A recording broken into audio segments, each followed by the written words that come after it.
Harriet Janette Snyder was born on February 25, 1912, to Robert and Harriet Janette James Snyder. She was born on a farm on Town Line Road by Clinton, Wisconsin, that was originally homesteaded by her great-grandfather. She had two younger sisters, Esther and Marjorie.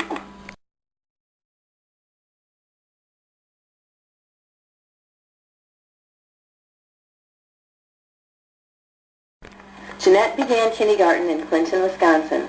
Her father bought a little two-seater surrey that the girls drove the 3.5 miles to town. During the day, the horse, Betty Blossom, was sheltered in her grandparents' horse barn a short walk from school. In bad weather, she recalls snow covering the fence posts, and they either stayed at her grandparents' or their dad chauffeured them in his sleigh cutter. Later, her grandfather taught her to drive an automobile when she was only 14 years old. So as a senior, she drove herself to school in a stylish, greenish-blackish Nash. Well, I guess probably I begged him to. He lived in town, and he would come out to the farm and putter around, and I'd tag along, and so I guess I got interested in a car, and eventually by down our lane he let me drive or steer the car, and I can remember there was an open field, and I got to drive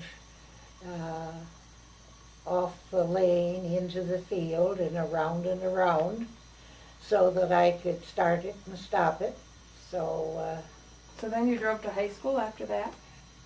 Yes. Wow, did you take a whole carload of people with you? Your sister, or? No, I had to be very careful about letting people ride with me. But after it helped getting me to school, and then taking my sisters, Esther and Marjorie, to school too. So it helped a little with my driving.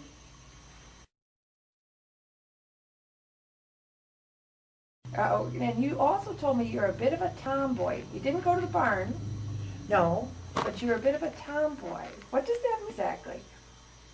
What kind of things did you do? Well, during haying, I drove a team of horses on the hay fork. Wow. And every summer, that was my job, so I had to not plan any other activity until the haying was done. And then when it was time for harvesting grain, I sat on the binder, I guess it was called, and I tripped, pushed a lever with my foot, and so the bundles, to line up the bundles so that they could be chopped with the grain. So that was during the heat of summer, I would say. Oh, yeah. It was very, very warm, and my father would drive the tractor,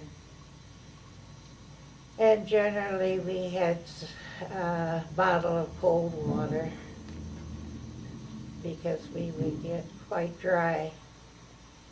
So that took care of my summer quite a bit. Oh, I bet. Now, but you were also very ladylike. You said you didn't go to the barn on a regular basis. I have seen some of your dresses, some dresses from you and your sister's collection when we had a show here at the church. I remember you as being a very well-dressed young lady. Well, possibly. My mother having more or less lived in the city, and she did sew, and she would seem as I remember she would make a pleated skirt of wool and material. I remember one was kind of a green and brown checked. And then she would find us like a midi blouse and to match.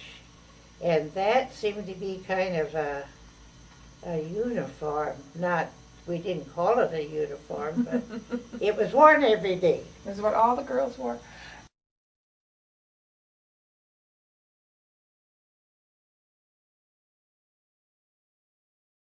I understand you had a marvelous time growing up on Delavan Lake. Did your family have a cabin there? Yes, my grandparents used to go camping there at the Assembly Park. And eventually my grandfather a two-story house. And then they were married, and they built of their own around the lake. Maybe not at that particular area, but on the other side of the lake they built. And my mother in 1914,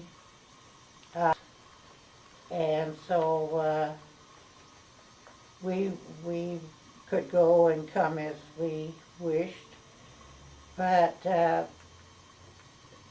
in the July and August we rented the cottage to people that came from Chicago mostly.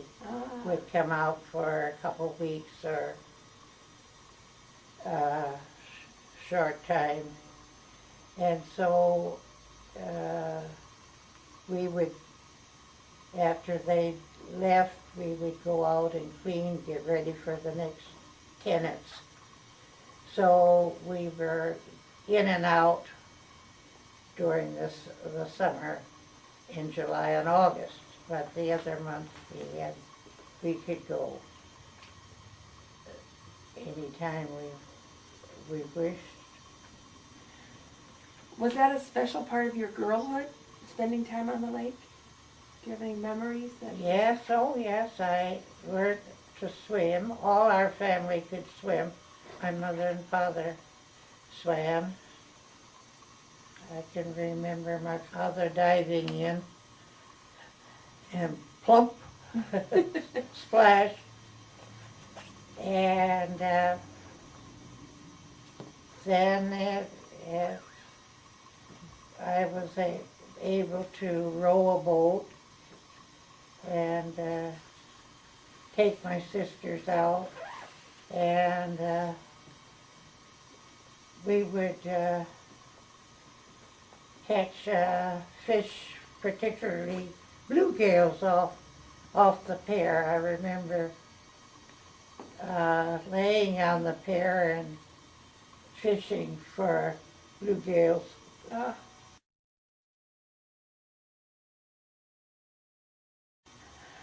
Now, you were also involved in camping. You went to a camp at Lake Geneva. Was that a Girl Scout camp that you went to? Yes, in high school. What was that? Where was it, and what was it like? Lake Geneva. It was a Y camp from Beloit, Camp Eleanor. And there were 100 or so girls my age were there for a week. And there were various activities for us to be involved in. Sports and crafts and so forth. Did you have a camp romance? All girls. All girls, no camp romances. Okay. No, but we had a big dining room and a schedule to follow. Mm-hmm. Was the camp quite formal in those days? Was it more like going to school? Well, possibly, but it was that you would get acquainted with a lot of gals and form friendships.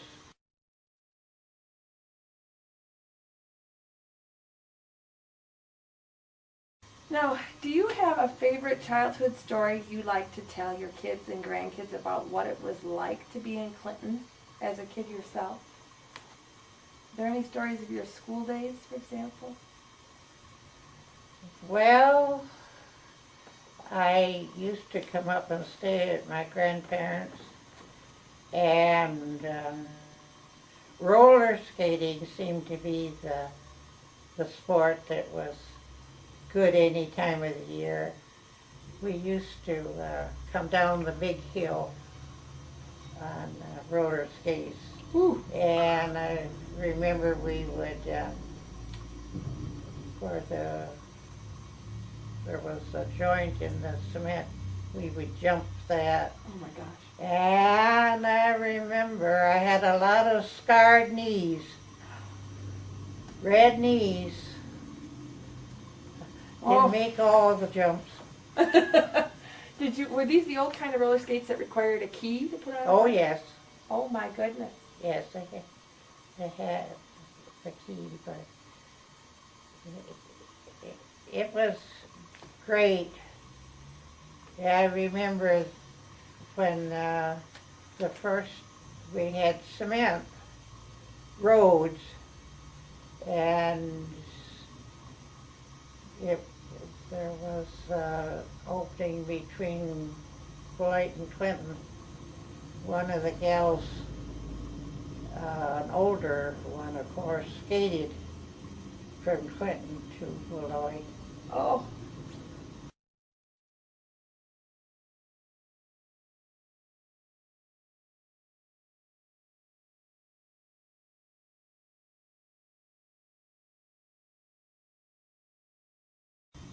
What did you wear as a child, and how did that change over the years?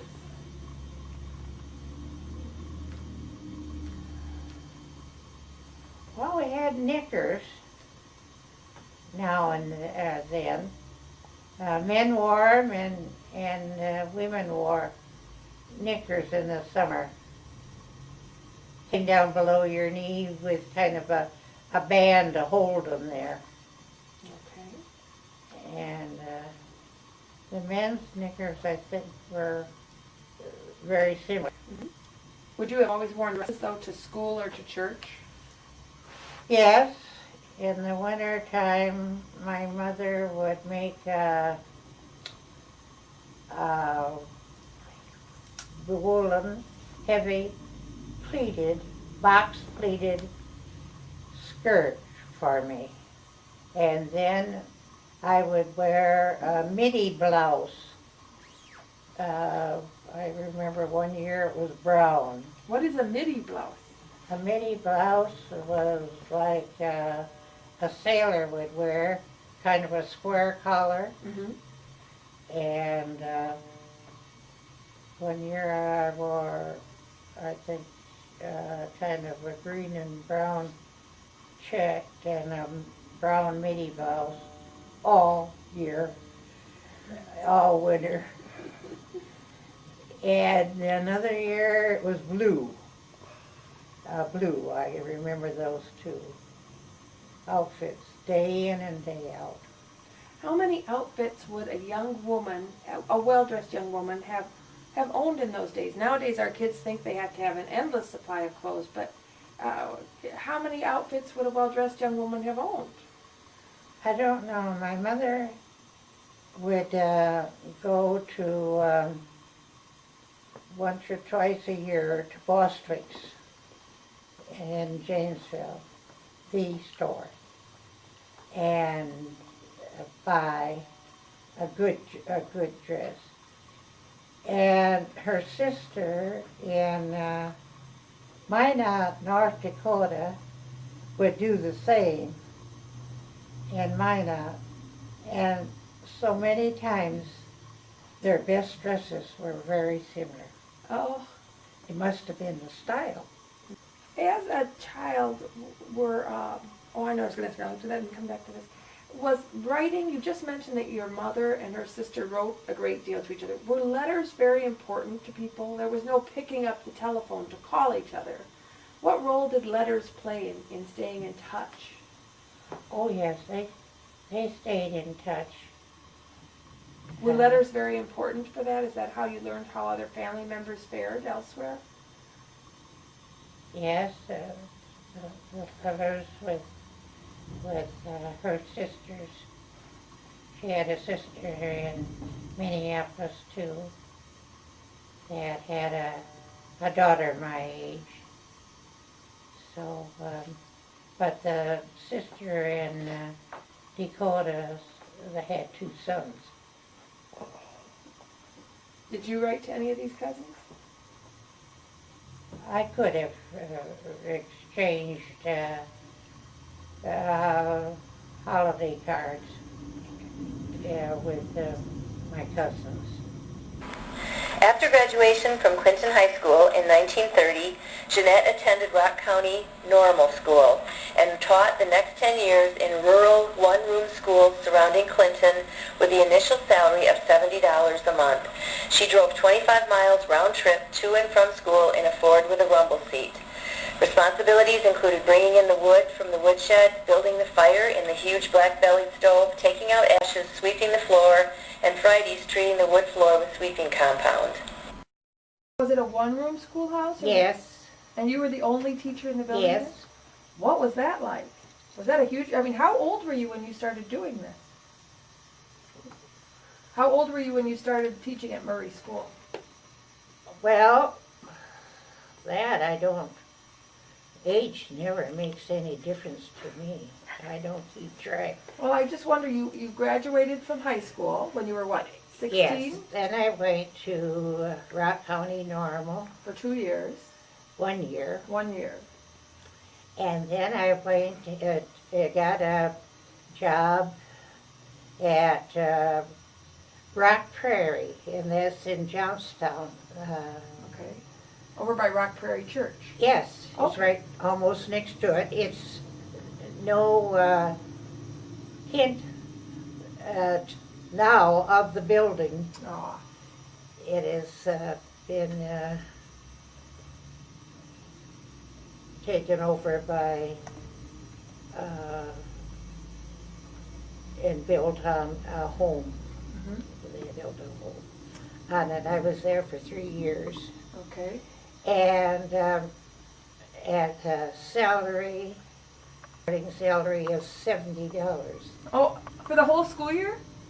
And I had to get a car. I got a Model T with a rumble seat that I drove from my home every day. I think it was around 25 miles.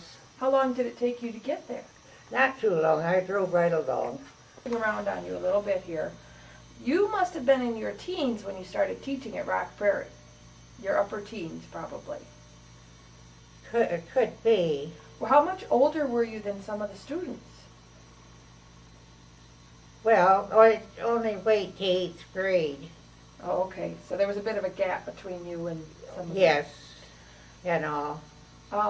Tell me what it was like to try and teach everybody from 1st to 8th grade. Did you have a busy day? How did you manage it all? Well, you have a lot of blackboard work on the blackboard, and then you have seat work, and then I think the older students get kind of caught up what they missed out from the lower grades on certain subjects maybe, and the lower grades learn what the upper grades are doing. It's something that kind of interchanges throughout all the grades. I've seen some things that are really impressive to me about what students had to know to get out of 8th grade. What kinds of things did you expect 8th graders to have learned? Well, quite a bit of geography, of course. What was a key school? Tell me about that. Well, I think it's been a long time ago. And I think it was working in broadcasts from Madison, from the State Department, into the classroom. Oh, this is like the Ranger Mac radio program that was carried, and those kinds of broadcasts that were supposed to broaden the horizons of kids. Yes. Wonderful. Why did you get involved in that? Well, I guess I was asked to by the county to do it. But that day we had to arrange the room a little different to seat the guests.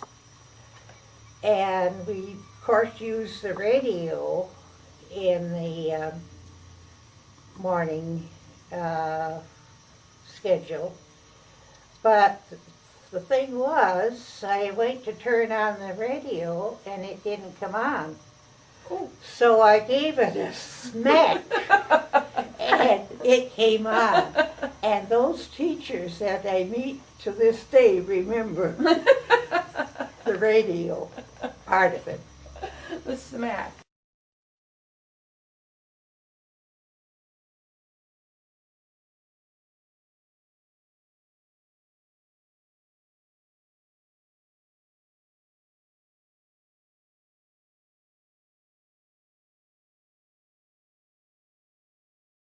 Now, I see from your questionnaire that you and your husband were married at the Little Brown Church in Iowa. Yes. Tell me how that came about. Why did you choose to go all the way over there to get married? Well, it just seemed one way to get away. And the expense wouldn't be as great as having a wedding, and neither of our parents had money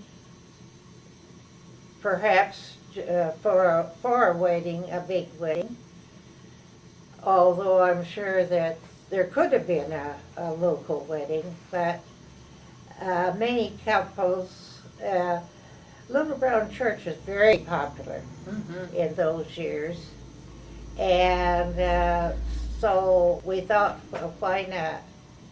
So we got my sister and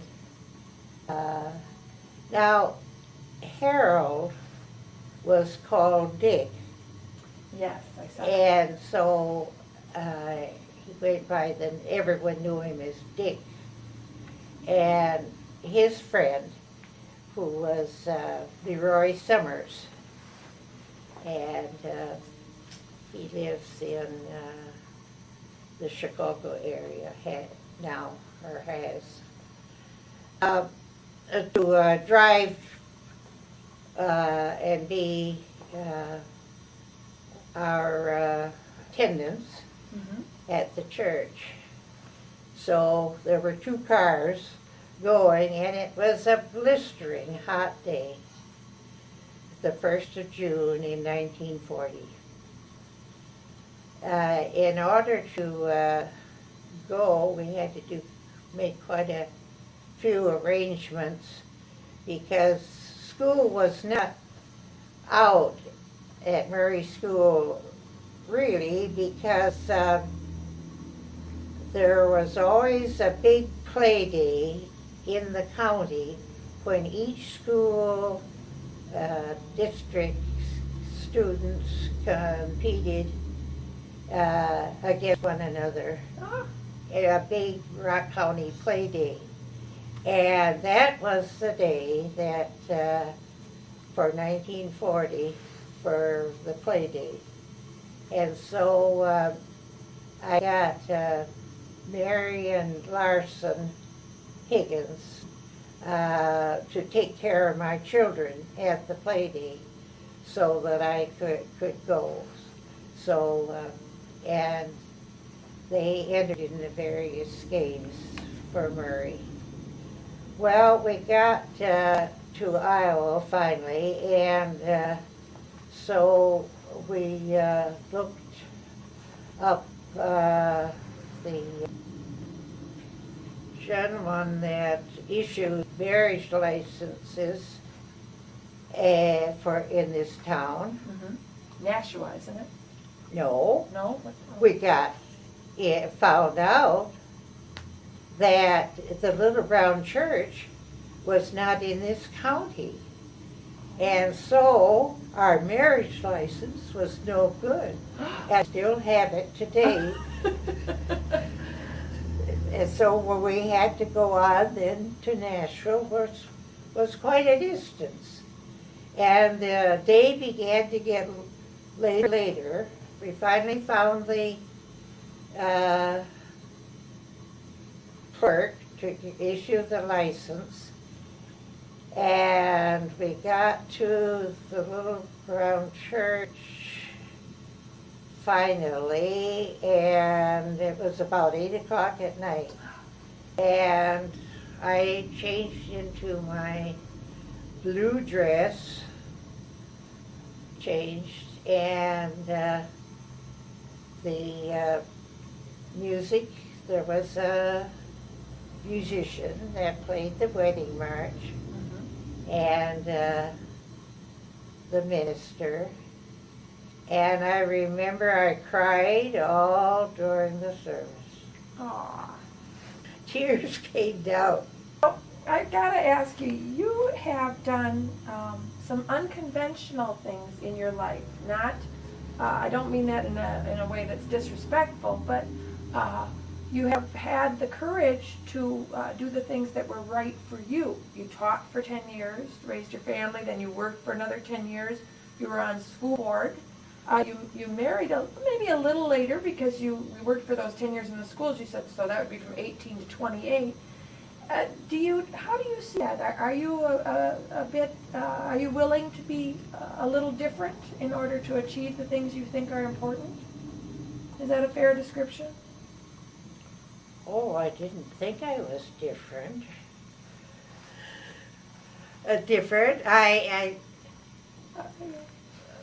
As someone said, I was a dreamer, but I followed through most of the time. One of Janette's special talents is setting a fine table with her best linens and china. She was chairperson of the Clinton Bicentennial Committee in 1976. She was the first woman to hold a position on the Clinton School Board and served for 10 years. In 1993, she received the Senior Achievement Award. Janette was instrumental in the editing and publishing of the 1987 Clinton History book. Besides being a teacher and a farm wife, Janette organized and established the 6th grade outdoor week, which is still in existence. She organized the Clinton Betsy Hoyt chapter of DAR and has been a member for 40 years. She helped organize the Senior Citizens Group and still volunteers there on Thursday. And she is a member of the state, county, and local historical societies. You've been very active in this church. Tell me a little about the different roles you've taken in church. The women's group especially, I think you were very active.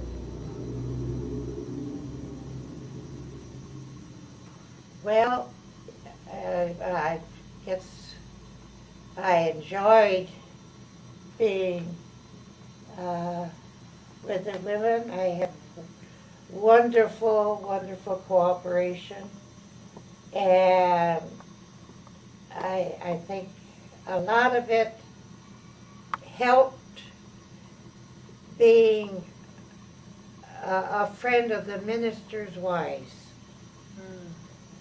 They could see my vision and gave me encouragement. I would save for different projects that were carried out, and that meant a lot. Of course, the ladies cooperated too. I didn't have any friction. That's different things that have been in. I've seemed to have avoided friction, and I think that's why I've been lucky. I think you've also been charming and tactful. Well, golden rule. What kinds of projects did you accomplish for the church? Do you remember any of them? Can you tell me what some of the highlights were for you of things that got done here? Well, one of the things, maybe one of the first things, we carpeted the basement floor. Oh. And that made it, well, you might say, warmer in the winter. Mm-hmm. And pleasing. Let's see, I guess we got curtains up. We tried to make it home-like. We had very good luck with fall suppers that we called smorgasbords. And we had very good attendance. Besides putting carpet on the floor, we put ceiling tile on the ceiling, and that helped the heating. Yeah, and it creates a Of the cozy room. space too. Yes, it helped a lot with the heating, and we bought a furnace, and having the furnace heat in the basement was, so we did quite a bit in the basement in fixing up the kitchen in various stages. When we started, we had a wood stove years ago and all. So the basement seemed to be kind of a main project. And then, of course, the upstairs lounge, we accomplished a lot up here with flooring and furniture, and then remodeling a lot with different projects. Mm-hmm. And then in '76, I gave up working because it so happened that I was chairman of the Clinton's bicentennial. And that was beginning to take quite a bit of dreaming and work. Springbrook Farm was originally purchased by Janette's great-grandfather, Frederick Snyder, who came to Clinton in 1845 with his wife, 5 sons, and a daughter. Story of why your family picked that location out here outside town for its farm. Why that spot? Well, I think they were looking for water, springs. In New York State, they had, where they lived, were springs. And so they came looking for water. Possibly they wanted it for their stock. Mm-hmm. And it seemed as though at that period in time, people were just becoming interested in cows. and of course any stock would need water. They finally decided that they were satisfied with the water situation there, and so they purchased the land from Mr. Gates, who got the land from the government about 5 years before. And so, as I've been told, it was quite quite a bit of clearing had to be done. So it was all raw trees and all. Okay. And so I think they bought it for about $5 an acre, and it all came to about $1,200. Oh my goodness. And there was a log cabin, and I guess in a very few years they replaced it with the house.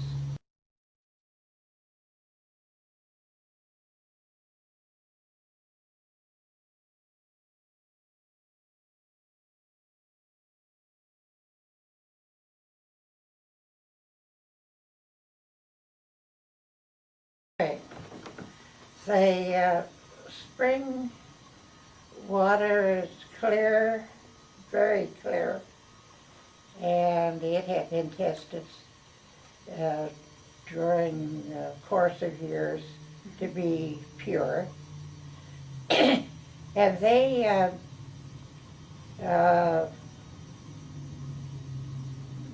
took limestone and enclosed the water so that it formed a creek, and they had the limestone cylinder, you might say, filled up, and they had then an overflow pipe, so that when it got so high, then the water would go out, flow out into another little enclosure that they made with the limestone. The first enclosure was a circle. The next enclosure they made was almost a square.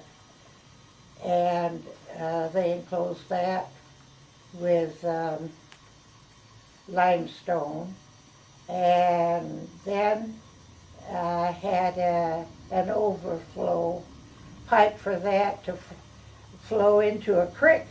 So they captured the water twice and then they used it throughout the property. And Yes. Pretty smart. And then any map you will see that it flows into Turtle Creek, and then from Turtle Creek into the Mississippi and so on. In the course of time, that if they would dam it up, they would be able to cut ice. Mm-hmm. And so every fall, they first they built the dam, but every year they had to draw dirt in to keep it a certain level in order to get ice. And so that was a chore every fall. Was the ice for their personal consumption on the farm, or did they sell the ice as well? Well, they built an ice house for themselves, and Clinton then had two ice houses. Oh. And so they were able to harvest it. But harvesting ice is always in the coldest part of the winter.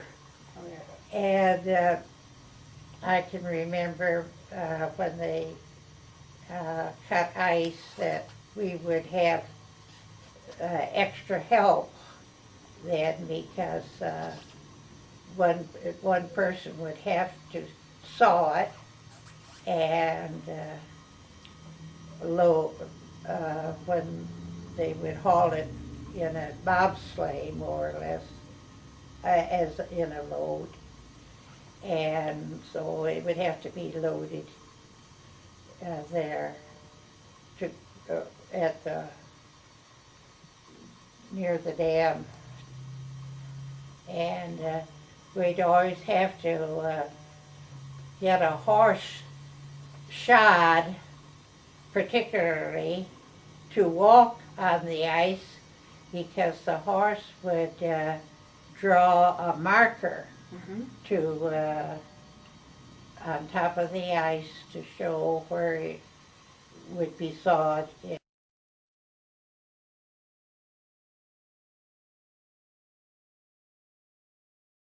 I remember the first war years that a neighbor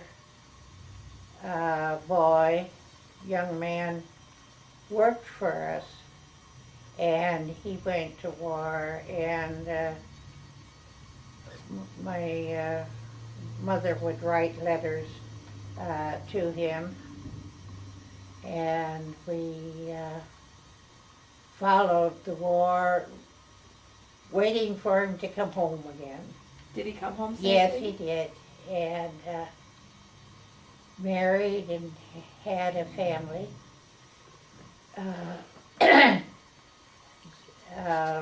Then the last World War, we had we were rationed. I don't remember the first World War that we were, but the second we had stamps, and would take them to the stores to shop with. And did your mother have to change the way she shopped because of the rationing? yes, my well, I had to. I was shopping at that time. Oh, okay. And how did you adjust? Well, you you were careful, thrifty maybe, more so. And not only food, but gasoline was also rationed. How about in the church? Do you remember the church during the Second World War or in the Depression years leading up to it? Were there any changes?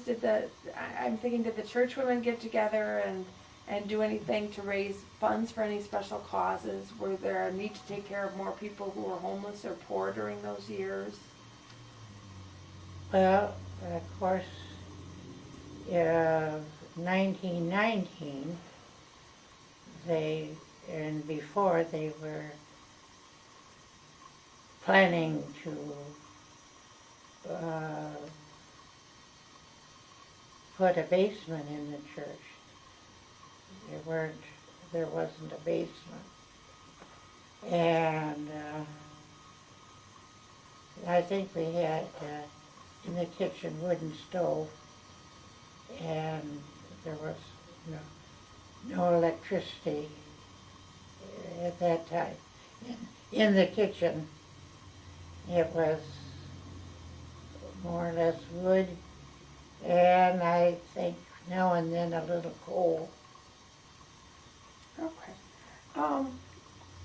Did you do any, during the Second World War, you said you were, grown up and in your on your own at that, not on your own, but moving towards adulthood at that time.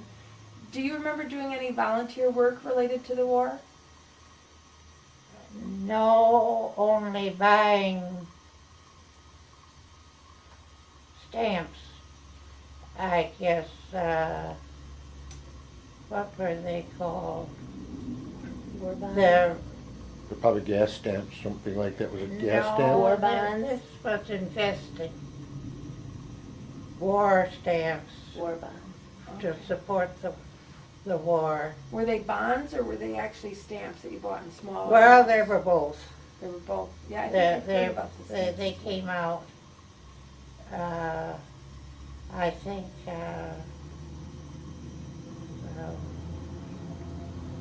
we got one for $40 Okay, invested. okay.